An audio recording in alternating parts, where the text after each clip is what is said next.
ትብብሩ ገዢው ብልጽግና ፓርቲ ህገወጥና አምባገነን ያላቸውን አሰራሮች ካላረመ የምርጫ ተሳትፎን እንደገና ለማጤን እንደሚገደድ አስጠነቀቀ።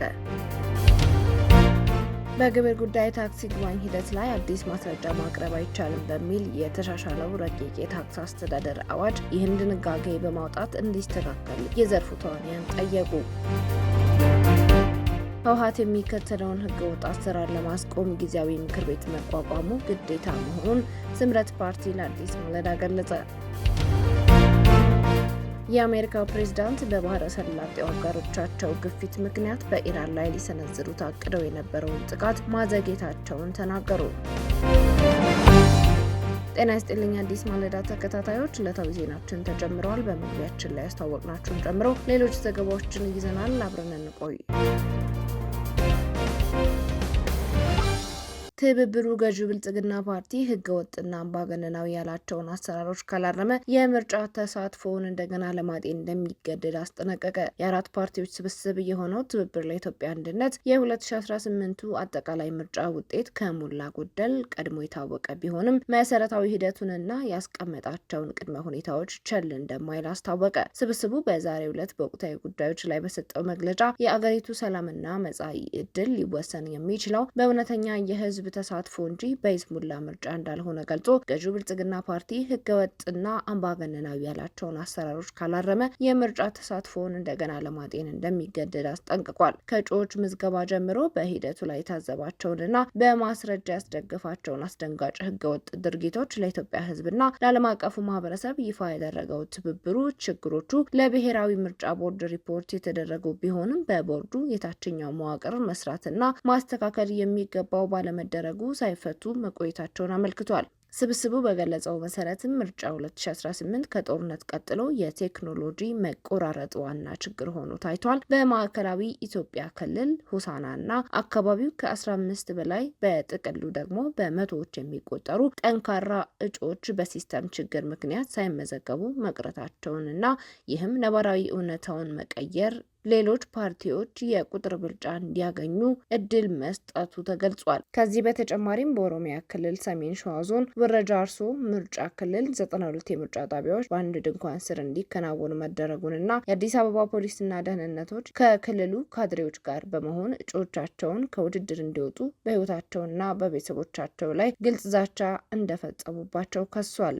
በተመሳሳይ ሁኔታ በሐረር ጀጎል ምርጫ ክልል ሀደሬ ካልሆናችሁ አትወዳደሩም በሚል እጩአቸው መሰረዙን ያነሳው መግለጫው ድርጊቱን ጥቁር በጥቁር ላይ የፈጸመው አፓርታይድ ማሳያ ሲል ኮንኖታል። በትብብሩ ግምገማ መሰረት በአማራና በኦሮሚያ ክልሎች ምርጫ ለማካሄድ 97 በመቶ በላይ አስቻይ ሁኔታ አለ ተብሎ ለቦርዱ የቀረበው የዳሰሳ ሪፖርት ፍጹም የተዛባና አሳሳች በመሆኑ ቦርዱም ሆነ ህዝቡ ውድቅ እንዲያደርጉት ጥሪ ቀርቧል። በአሁኑ ወቅት በአማራ ክልል ሙሉ በሙሉ በሚባል ደረጃ፣ በኦሮሚያ ክልል ደግሞ ከዋና ዋና ከተሞች ወጣ ባሉ አካባቢዎች ለምርጫ አስቻይ ሁኔታ እንደሌለም ተመልክቷል። መግለጫው አክሎም የመራጮች መረጃ ምንተፋና ስነ ልቦናዊ ጫናዎች መበራከታቸውን የጠቀሰ ሲሆን የምርጫ ካርድ ያልወሰደ ዜጋ ማንኛውንም የመንግስት አገልግሎትና ማዳበሪያ እንዳያገኝ መከልከሉን፣ መራጮች ልዩ መለያ ኮድ፣ ስልክና የፋይዳ ቁጥር በግድ እንዲያስመዘግቡ ጫና እየተደረገባቸው መሆኑንና በአዲስ አበባ ካድሬዎች በሚሊሻ ታግዘው በየቤቱ በመግባት የመራጮችን ካርድ ፎቶ እያነሱ መሆኑን ገልጿል። በአማራ ክልል ደግሞ አንድ መራጭ እስከ 5 ካርድ እንዲወስድ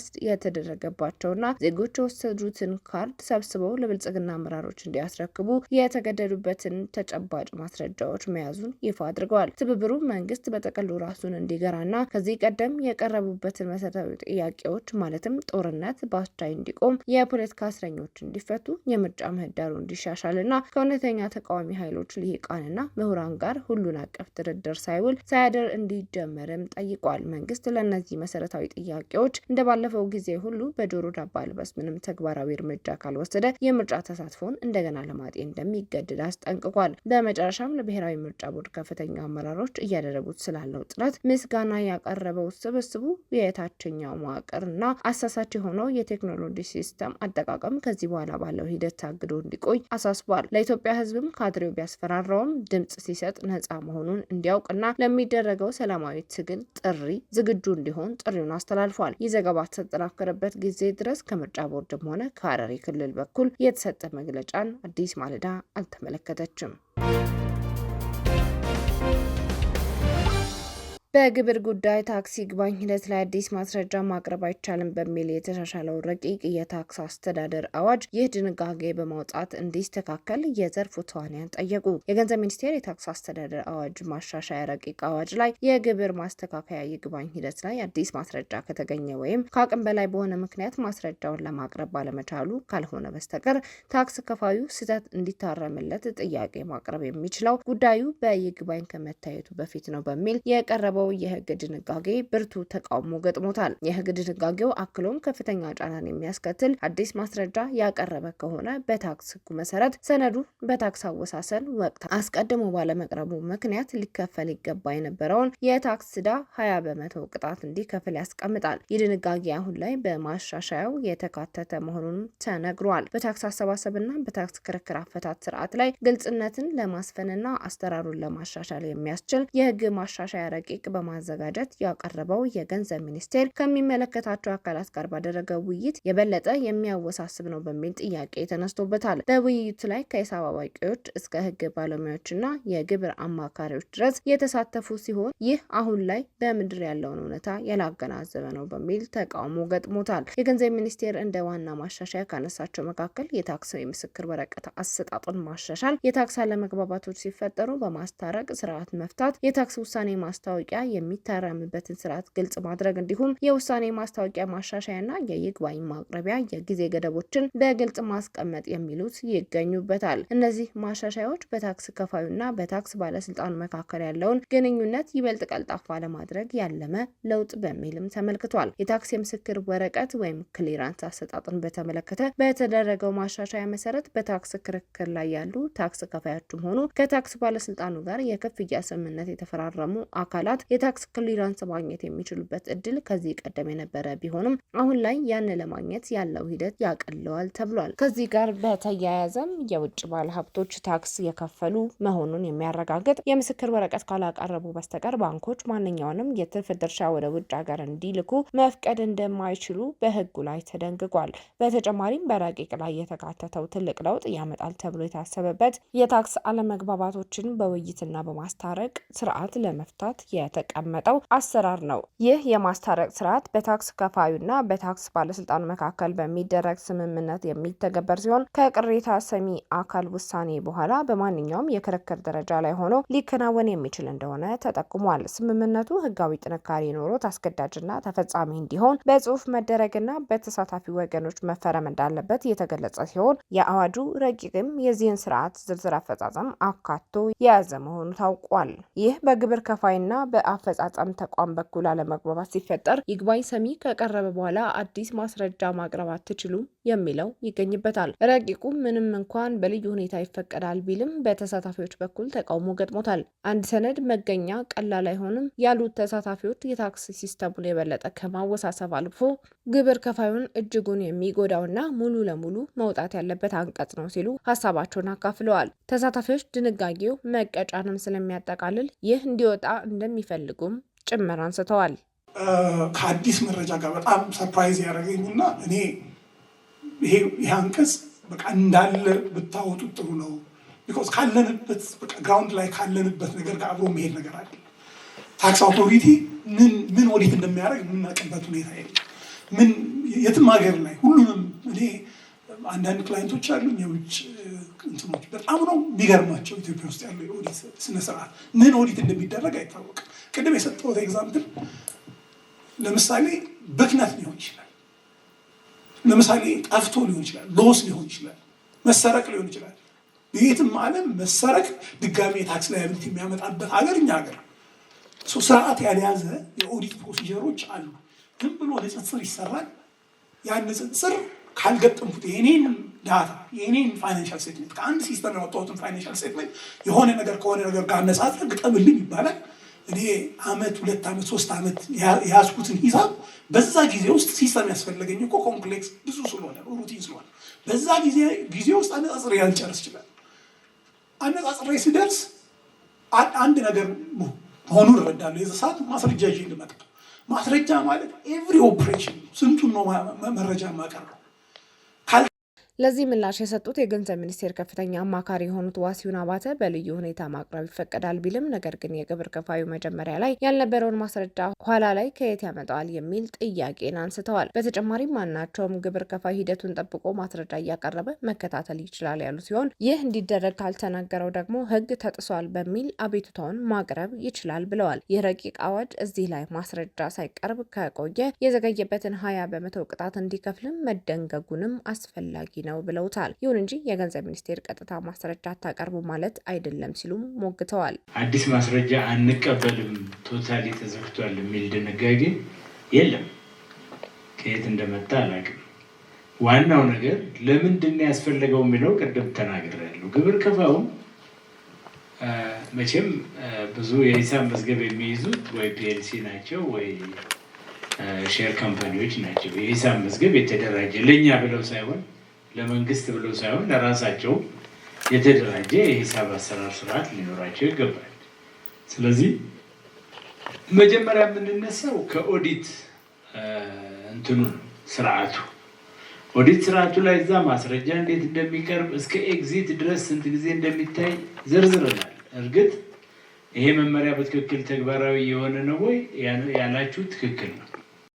ይህ የታክስ አስተዳደር ረቂቅ አዋጅ ውይይት በሚደረግበት ሰዓት ከተሳታፊዎች ጠንከር ያለ ሀሳብ ከተነሳበት መካከል አንዱ የመቀጮ ጉዳይ ነው። በግብይት ወቅት ማናቸውም ግብር ከፋይ ነጋዴ ያለ ደረሰኝ ሽያጭ ሲያከናውን ወይም ዋጋ ሳንሶ የተገኘ በእያንዳንዱ ደረሰኝ የ100,000 ብር መቀጮ ተፈጻሚ እንደሚሆን የገንዘብ ሚኒስቴር አስታውቋል። ይህ መቀጮ ከዚህ ቀደም ከነበረው በጥፍ የጨመረ መሆኑን አዲስ ማለዳ ተረድታለች። ያለ ደረሰኝ ሲገበያይ የተገኘ ማንኛውም ግብር ከፋይ ለገዢ ባልሰጠው በእያንዳንዱ ደረሰኝ ብዛት ከዚህ ቀደም 50,000 ብር ይቀጣ የነበረ ሲሆን አሁን ላይ ማሻሻያ በተደረገለት የታክስ አስተዳደር ረቂቅ አዋጅ መሰረት 100,000 ብር ቅጣት ይጣልበታል። ይህ የህግ ማሻሻያ ምንም እንኳን ከዚህ ቀደም የነበረውን አንድ ሽያጭ ያለ ደረሰኝ ሲገበያይ የተገኘ እስር ቤት የሚጥል የነበረውን አሁን ላይ በግብር ዓመቱ 2 ጊዜ ከተያዘ በሚል አቅልለነዋል ብሏል። ደረሰኝ እና የወንጀል ቅጣት ጋር በተገናኘ የተነሳው እንግዲህ ሁሉ ጊዜ ቅጣት የአስተዳደር ቅጣትም ይሁን የወንጀል ቅጣት ዓላማዎቹ ሁለት ናቸው። አንዱ ያንን ጥፋት የሚፈጽመውን ሰው ማስተማር ነው። ሁለተኛ እንዲህ አይነት ድርጊት እንዳያደርግ ማስተማር ነው። ሁለተኛው ለሌሎች መቀጣጫ እንዲሆን ማድረግ ነው። ሌሎች ከሱ ስህተት እሱ በስህተቱ ምክንያት ካገኘው ቅጣት እንዲማሩና እዛ ውስጥ እንዳይገቡ ነው።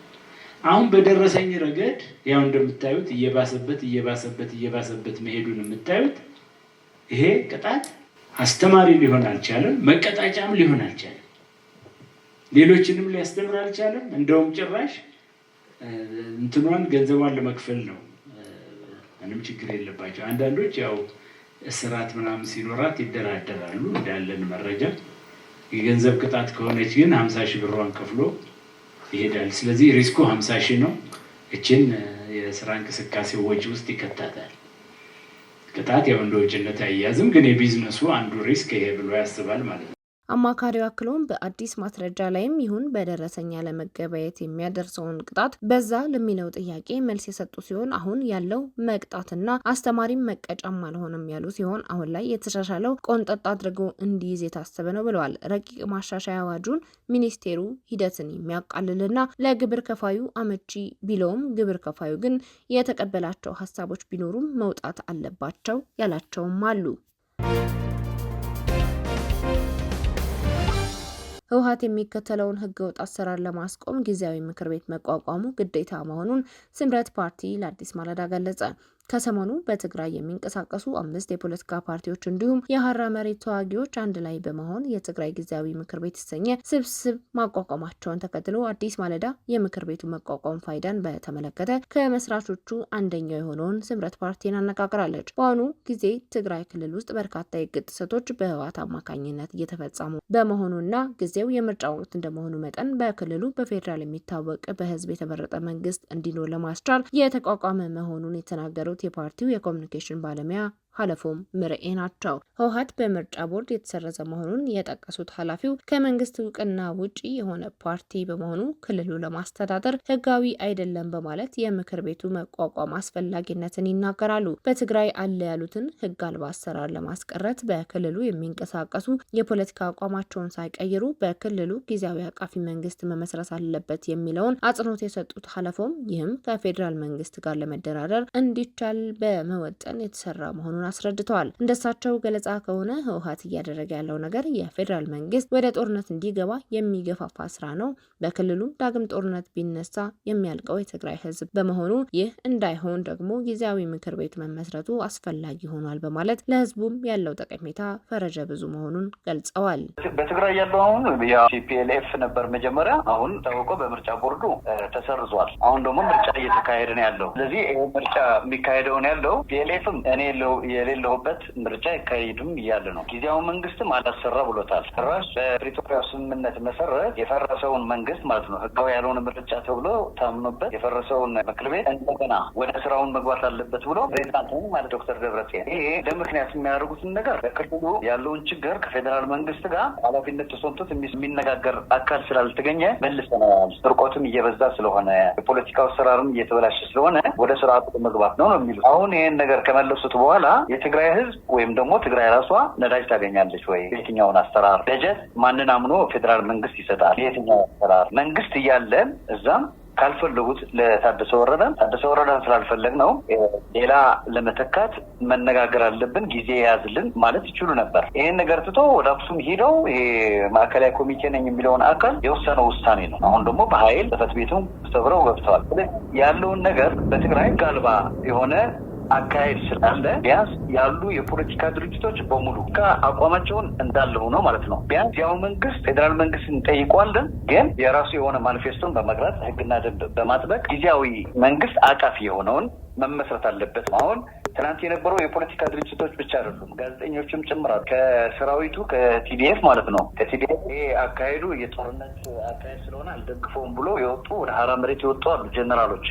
እነሱንም ተገኝተዋል እዛ። ማንም የትግራይ ተወላጅ ይመለከተኛ የሚለውን ማለት ነው ያለውን በክልል ለማረጋጋት በቀጥታው ደግሞ በአሰራሩና በህጉ መሰረት ህዝቡን መሰረት አድርጋ ከፌዴራል መንግስት ለመነጋገርና ለመደራደር ህጋዊ ውክልና ያለውን ምክር ቤት መቋቋም አለበት ስለተባለ ነው ትናንት ሲወያዩና ሲያጸድቁ የዋሉት ማለት ነው። አሁን ወደ የሚሄደው ወደ ፌዴራል መንግስት ነው። ይህ ነገር አድርገናል፣ ይህን አቋቁመናል፣ እንዲህ አድርገናል፣ የክልሉ ነገር ያለውን በጋራ በመሆን ወደ ስርዓት እንዲገባ እንዲደረግ ጥያቄ ይቀርብለታል ማለት ነው። በአጠቃላይ ማለት ነው ህግም ያልተከተለ ስርዓት ያልተከተለ በግልጽ ጦርነትም ወደ ጦርነት እንዲገቡ በቃ ማለት በራሳቸው ጊዜ ማለት ነው ፌዴራል መንግስትም እየገፋፉ ነው ያሉት አሁን። ምክንያቱም መንግስት እንዴት ፌዴራል መንግስት የሚያምንበትና የሚያውቀውን መንግስት ገልብጠ እኔ መንግስት ሆኛለሁ ካለ በአንድ ክልል ምን እንደሚፈጠር ታውቂዋለሽ። እኛ አሁን የፌዴራል መንግስትን የምንጠይቀው ምንድን ነው? እነዚህ ሰዎች እነሱን የሚያገኘው ጦርነት አይደለም። አሁን ጉቡ የሚባሉ የድሃ ልጆች ናቸው። ይህን ታሳቢ ይደረግልን ነው። ከዚህ በተጨማሪ አዲስ ማለዳ ጊዜያዊ ምክር ቤቱ በተቋቋመበት ጊዜ ያልተካተቱትን ፓርቲዎች ማለትም ሳልሳይ ወያነ ትግራይ፣ የትግራይ ነጻነት ፓርቲ፣ የትግራይ ዴሞክራሲያዊ ፓርቲን ለማነጋገር ብትሞክርም ለጊዜው ሊሳካለት አልቻለም።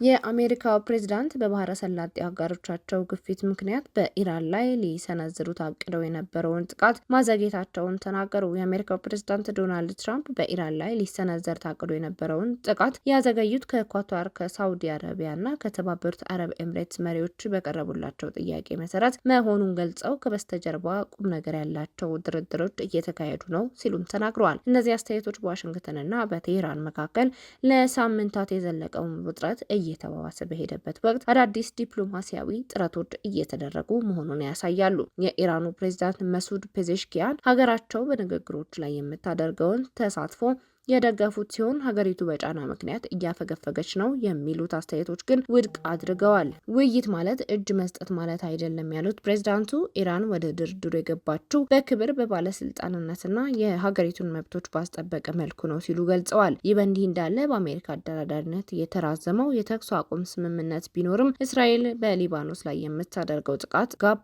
አለማለቱን አልጀዚራ ዘግቧል። ከአካባቢው የወጡ ዘገባዎች እንደሚያመለክቱት ሰኞ ዕለት ቢያንስ 7 ሰዎች መገደላቸው ተከትሎ የሟቾች ቁጥርም ከ3000 ተሻግሯል። ዕለታዊ ዜናችን በዚሁ ተጠናቀቀ። አዲስ ማለዳን ሰብስክራይብ ማድረግ አይዘንጉ። ጤና ይስጥልኝ።